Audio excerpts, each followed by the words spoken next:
TG,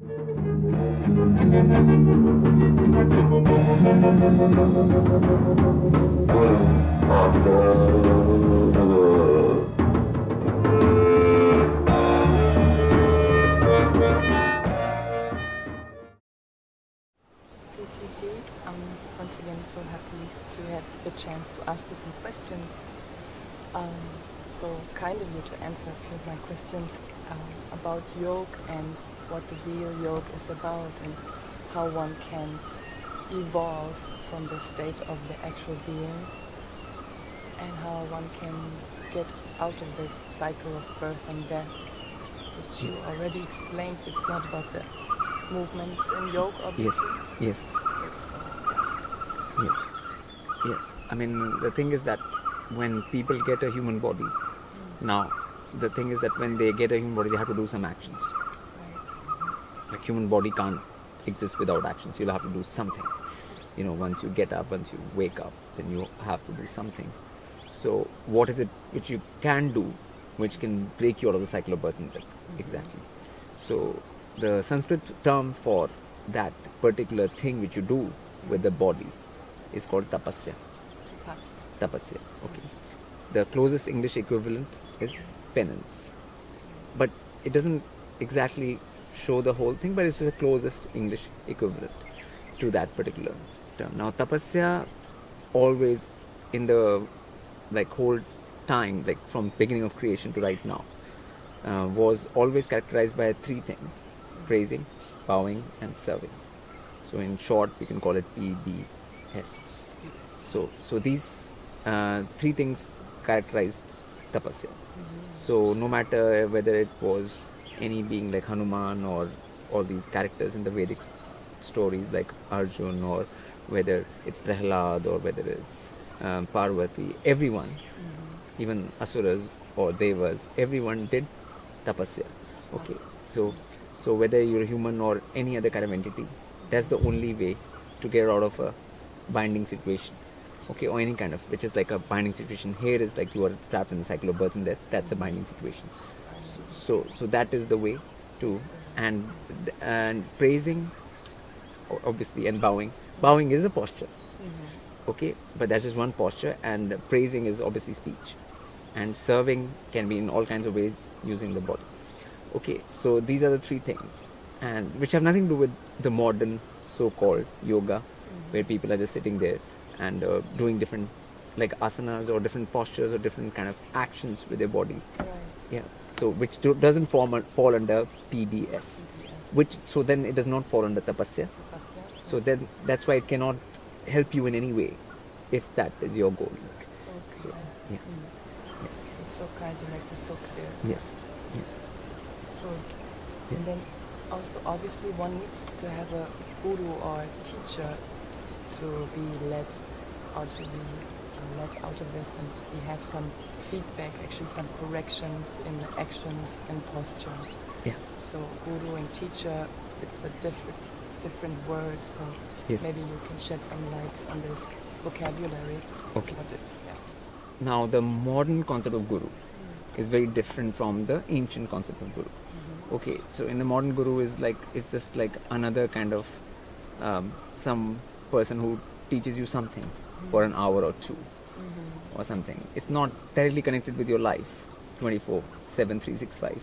In ancient times the guru was connected to your life 24 hours, 7 days a week and 365, like the whole time. Basically it's nothing which is done on a part-time basis.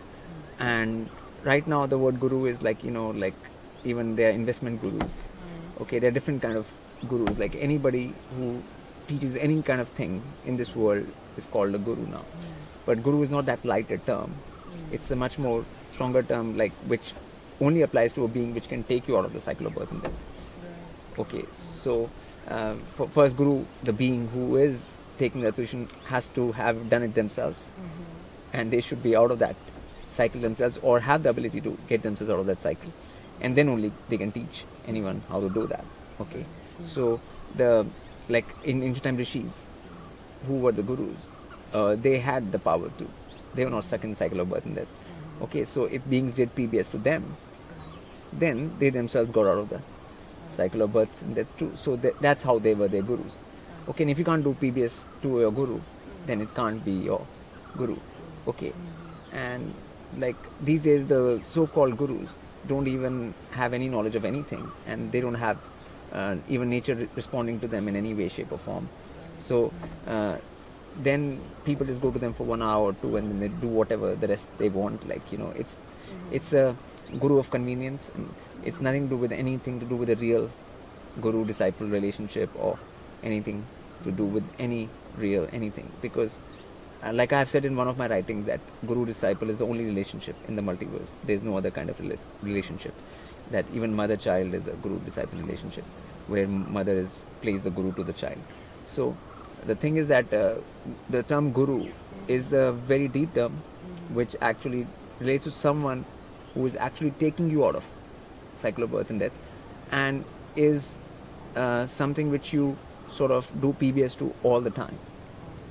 It's nothing which is temporary, or, you know, like it's not a yoga class or a fitness class or a aerobics class or your yoga instructor or anything like that, or any kind of teacher in the today's sense of the word teacher. Yeah, and nothing. That's not what guru is and never was. And that kind of compartmentalization, okay, then you can have this teacher for that teacher for that. I mean, that can just keep you occupied in this world, but it will not create any kind of evolution or any kind of movement upwards.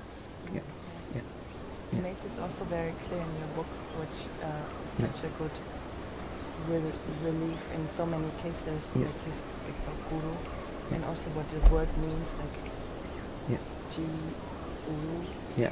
Gravity. Gravity. The serpent. The uru is the serpent always. Okay. The gene serpent. To lift the gene serpent up, to have the gravitas, to attract it and lift it up. You know, like you are here like a magnet, and you are lifting something upwards. So that's why there's a higher being. Yes. Up. Yes. Power to gravitate something. It has to be more higher and divine than you. Obviously, yes. Your guru has to be like, and like I said before, it has to be able to free itself from the cycle of birth and death first, before it frees others. It makes so much sense. I think it's very clear. So yes, and also you speak about the so important basics which need to be in place, like the food and the posture and the speech, and not being lazy with the speaking from the center, which one can practice all the time. Yes. Now, how those things are important come into the PBS, which I said, praising, bowing, serving. Now, if you can't speak, then you can't do praising. Okay. And if you don't speak from the center, you stay imbalanced anyways. Okay, and then your mind troubles you. Any side you fall on, left or right, your mind starts troubling you. Then your tapasya will get broken at some point. So to make sure that doesn't happen, the centering was required. And then if you don't have centering, and if you don't have basics and diet and proper, then how will you serve? You'll mostly be sick. Now, it's very hard for a sick person to serve. Sick person is like asking for service itself, mostly. Like, rather than being in a position to serve. Like, okay. So, I mean, the beings which are serving, is like Hanuman and Arjun, they are not sick first. Like, so to have like your maintenance of your tool, which is your body, it's like a very basic, normal, natural thing. To take care of that tool in a way where you are not sick, and then you're centered, your mind is not bothering you, and then you can do PBS, because PBS is the final goal of all those practices. Your fitness, physical fitness, is there for doing that. Tapasya. It's not like if you get a physical fitness and if you don't do PBS, then that is of no use either. Again, you bring it very well together. Yeah. Things into perspective.